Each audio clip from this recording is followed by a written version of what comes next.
पिंडज प्रभारूढ़ा चंडकोपास्त्रकेरुता प्रसादम तनुते महम चंद्रघंटेति विश्रुता। बोलिए माता चंद्रघंटा की जय। आप सभी को तीसरे नवरात्र की हार्दिक शुभकामनाएं। नमस्कार दोस्तों, आपका हमारे चैनल में स्वागत है। माँ चंद्रघंटा की पावन कथा और कर्जे से मुक्ति के उपाय। नवरात्र में तीसरे दिन की पूजा का अत्यधिक महत्व है। इस दिन साधक का मन मणिपुर चक्र में प्रविष्ट होता है। माँ चंद्रघंटा की कृपा से अलौकिक वस्तुओं के दर्शन होते हैं, दिव्य सुगंधियों का अनुभव होता है और विविध प्रकार की दिव्य ध्वनियाँ सुनाई देती है। ये क्षण साधक के लिए अत्यंत सावधान रहने के होते हैं।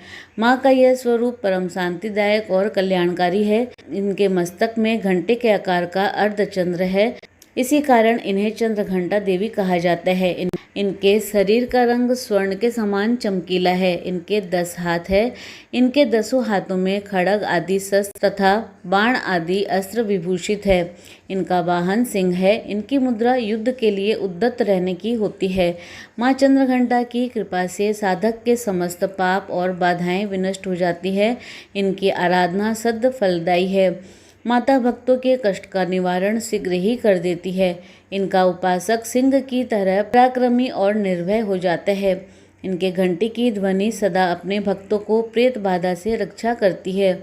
इनका ध्यान करते ही शरणागत की रक्षा के लिए इस घंटे की ध्वनि निनादित होती है। माँ का स्वरूप अत्यंत सौम्यता एवं शांति से परिपूर्ण रहता है। इनकी आराधना से वीरता, निर्भयता के साथ ही सौम्यता और विनम्रता का विकास होकर मुख, नेत्र और संपूर्ण काया में कांति गुण की वृद्धि होती है।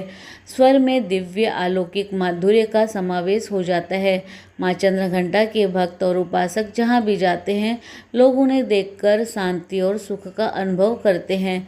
माता के आराधक के शरीर से दिव्य प्रकाश युक्त परमाणुओं का अदृश्य विकिरण होता रहता है।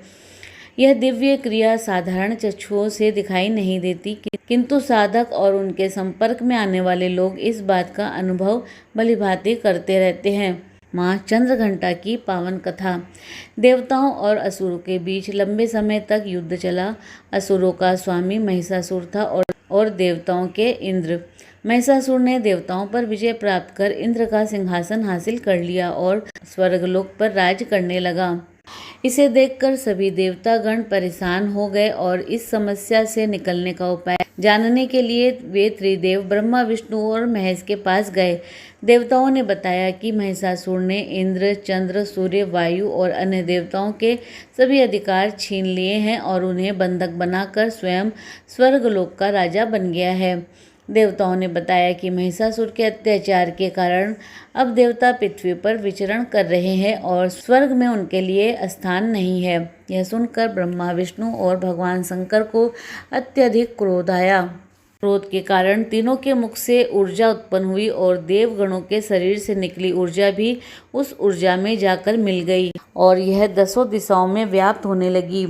तभी वहाँ एक देवी का अवतरण हुआ। भगवान शंकर ने देवी को त्रिशूल और भगवान विष्णु ने चक्र प्रदान किया। इसी प्रकार अन्य देवी देवताओं ने भी माता के हाथों में अस्त्र शस्त्र सजा दिए। इंद्र ने भी अपना वज्र और ऐरावत हाथी से उतरकर एक घंटा दिया। सूर्य ने अपना तेज और तलवार दिया। सवारी के लिए शेर दिया। समुद्र ने माता को रत्नों का हार दिया और ब्रह्मा जी ने कमंडल दिया। देवी अब महिषासुर से युद्ध के लिए पूरी तरह से तैयार थी। उनका विशालकाय रूप देखकर महिषासुर यह समझ गया कि अब उसका काल आ गया है। महिषासुर ने अपनी सेना को देवी पर हमला करने के लिए कहा। अन्य दैत्य और दानवों के दल भी युद्ध में कूद पड़े। देवी ने एक झटके में ही दानवों का संहार कर दिया। इस युद्ध में महिषासुर तो मारा ही गया, साथ ही अन्य बड़े दानव और राक्षसों का संहार भी माँ ने कर दिया। इस तरह माँ ने सभी देवताओं को असुरों से अभय दान दिलाया। तो बोलिए माँ चंद्रघंटा की जय। माता चंद्रघंटा का उपासना मंत्र और विधि। या देवी सर्वभूतेषु माँ चंद्रघंटा रूपेण संस्थिता। नमस्तस्यै नमस्तस्यै नमस्तस्यै नमो नमः। हे माँ सर्वत्र विराजमान और चंद्रघंटा के रूप में प्रसिद्ध अम्बे, आपको मेरा बारंबार प्रणाम है। हे माँ मुझे सब पापों से मुक्ति प्रदान करो। हमें चाहिए कि अपने मन, वचन, कर्म और काया को विहित विधि विधान के अनुसार पूर्णतः परिशुद्ध और एवं पवित्र करके माँ चंद्रघंटा के शरणागत होकर उनकी आराधना और उपासना में तत्पर हो। उनकी उपासना से हम समस्त सांसारिक कष्टों से विमुक्त होकर सहज ही परम पद के अधिकारी बन सकते हैं। हमें निरंतर उनके पवित्र विग्रह को ध्यान में रखते हुए साधना की ओर अग्रसर होने का प्रयत्न करना चाहिए। उनका ध्यान हमारे इहलोक और परलोक दोनों के लिए परम कल्याणकारी और सद्गति देने वाला है। प्रत्येक सर्वसाधारण के लिए आराधना योग्य यह श्लोक सरल और स्पष्ट है। माता जगदम्बे की भक्ति पाने के लिए इसे कंठस्थ कर नवरात्रि में तीसरे दिन इसका जाप करना चाहिए। कम से कम 108 बार जरूर जाप करें। इस दिन सांवली रंग की ऐसी विवाहित महिला जिसके चेहरे पर तेज हो उसको बुलाकर उनका पूजन करना चाहिए। भोजन में दही और हलवा खिलाएं। भेंट में कलश और मंदिर की घंटी भेंट करना चाहिए। माता चंद्रघंटा की आरती।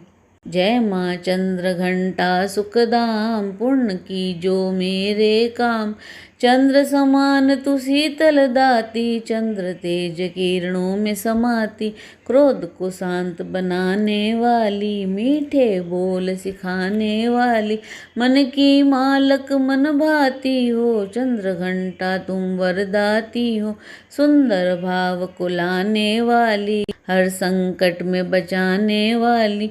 हर बुधवार जो तुझको ध्यावे, श्रद्धा सहित जो विनय सुनावे। मूर्ति चंद्र आकार बनाए, शीस झुका कहे मन की बाता।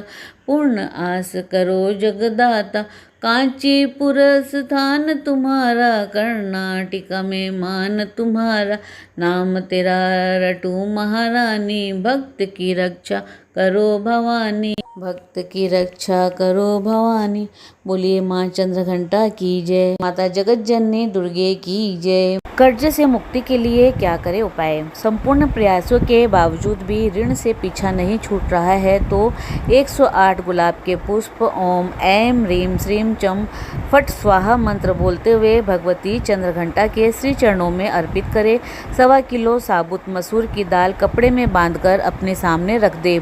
घी का दीपक जलाकर ओम ऐं ह्रीं श्रीं चंद्रघंटे हुम फट स्वाहा इस मंत्र का जाप 108 बार करें। मसूर को अपने ऊपर से 7 बार उसार कर सफाई कर्मचारी को दान में दे दे। कर्जे से छुटकारा मिलने की संभावना बढ़ जाएगी। तृतीय नवरात्र की हार्दिक शुभकामनाएं। इसी प्रकार और भी रोचक जानकारी के लिए आप हमारे चैनल को लाइक शेयर व सब्सक्राइब करें। हमारे चैनल में विजिट करने के लिए धन्यवाद।